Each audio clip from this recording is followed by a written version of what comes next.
Bună, fetelor! Astăzi doresc să vă arăt cum să trasați linia de tuș perfectă. Știu că multe aveți probleme cu trasarea liniei, de aceea astăzi m-am gândit să sper să vă pot ajuta. Sper să vă placă tutorialul. Pentru linia de tuș perfect aveți nevoie de scoci, tușul de ochi, orice culoare doriți și o pensulă.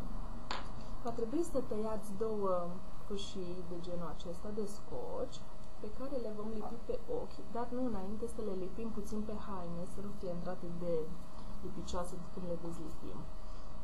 Ok, scuze, vocea un pic sunt răcită. Așa, deci prima o vom lipi jos. Încercăm. Bine ar fi să fie egală cu cealaltă linie. Așa. Prima. Și o vom lipi și pe a doua. Începând cu așa. Așa. Sper că e ok. Așa. Și nu va trebui decât să umplem golul cu tuș, golul dintre cele două fâșii de scoci. Umplem.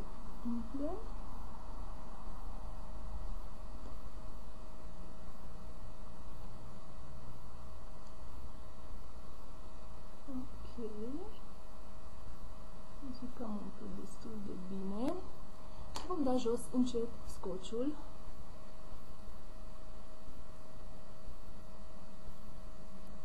Ok, prima dată pe cel de sus. Așa, încet, cu atenție. Pe urmă pe cel de jos. Ok.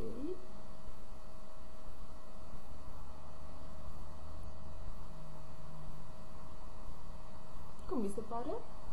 Eu zic că e perfectă.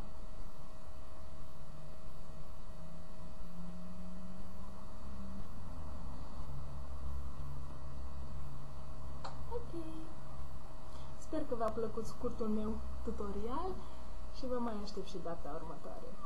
Pupici!